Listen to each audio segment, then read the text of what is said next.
என் பெயர் பாண்டிச்செல்வம்.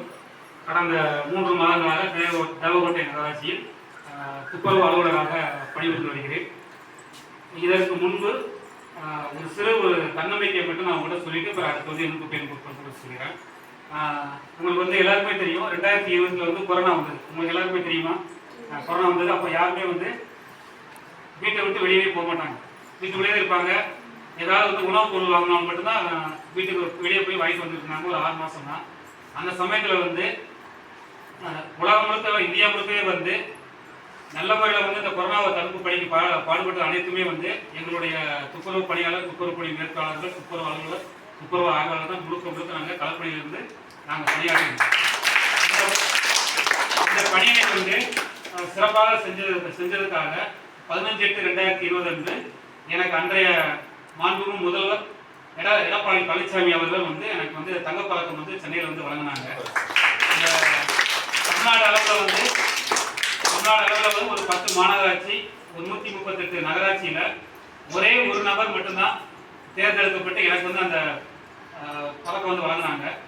இப்போ இதில் பார்த்தீங்கன்னா, இதுக்கு எந்த ஒரு பரிசு வழங்கினாலும் இது இந்த மாதிரி இந்த பணியை நீங்கள் செஞ்சீங்கன்னா உங்களுக்கு பரிசு கொடுப்பாங்க அப்படின்னு சொல்லுவாங்க. நம்ம அதுக்கேற்ற மாதிரி நம்ம தயார் பண்ணிட்டு போய் அந்த பரிசு வாங்கலாம். ஆனால் அந்த கோவிட்டில் சிறந்த முன்கள பணியாளர் விருதுன்னு சொல்லி கொடுத்தாங்க. ஒரு 25 பேருக்கு. அதாவது அந்த 25 பல துறையில் கொடுத்தாங்க. அதில் நகராட்சி துறையில் எனக்கு கொடுத்தாங்க.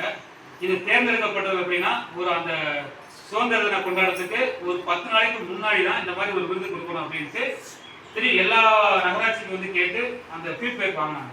அப்படி வாங்கினால முன்னாடி, அதாவது அறிவிக்கப்படாத ஒரு விருதுக்கு நான் செலக்ட் பண்ணி நான் வாங்கினேன். அடுத்த 2023 ராமேஸ்வரம் நகராட்சியில் நான் பணிபுரிந்த போது அந்த ராமேஸ்வரம் நகராட்சி சிறந்த நகராட்சிக்கான முதலமைச்சர் விருது வாங்கும் போது என்னோட பங்களிப்பு தான் இருந்தது. அடுத்த 2024 ராணிப்பேட்டை நகராட்சியில் சிறந்த நகராட்சிக்கான விருது மாண்புமிகு முதலமைச்சர் விருது வாங்கும் போது என்னோட பங்களிப்பு அங்கே இருந்தது. அடுத்து என்னுடைய நகராட்சி பணி தவிர்த்து என்னுடைய சொந்தமான பணியாக வீட்டு தோட்டம், மாடி தோட்டம் அனைத்துமே நகராட்சியிலிருந்து தயாரிக்கப்படுகிற இந்த உரத்தை பயன்படுத்தியே நான் காய்கறி தோட்டம்லாம் போட்டதுனால எனக்கு 2023 2024 பிப்ரவரி மாதம் தந்தி டிவியிலிருந்து எனக்கு என்னோட பேட்டி எடுத்து ஒரு 3 நிமிஷம் தந்தி டிவியில் ஒளிபரப்புனாங்க. அடுத்தவரை 2022 காரைக்குடி நகராட்சியில் மக்கும் குப்பையை உரம் கேஸ் தயாரிக்கிறதுக்கு அந்த கேஸ் தயாரிக்கும் போது வரக்கூடிய அந்த கழிவுகளை பயன்படுத்தி தோட்டம் அமைச்சு கொடுத்ததுனால எனக்கு திருப்பூர் பாதுகாப்பு இயக்கம் அப்படிங்கிற ஒரு புத்தகத்தில் 2 பக்கம் என்னோட ஸ்டோரியை பிரசுரம் பண்ணி இன்னைக்கு தமிழ்நாடு, கேரளா, ஆந்திரா, கர்நாடகாவில் இருக்கிற பெரும்பாலான பள்ளிகள், கல்லூரியில் என்னோட ஆர்டிகல்ஸ் எல்லாருமே படிச்சிருப்பாங்க. திருப்பூர் பாதுகாப்பு இயக்கம் சாருக்கு நாளைக்கு புத்தகம் நான் கொடுக்குறேன், நீங்களும் பார்த்துக்கலாம். இப்போ நான் எதுக்கு சொல்றேன்னா, இத்தனை பெருமைக்கு காரணம் குப்பை தான்.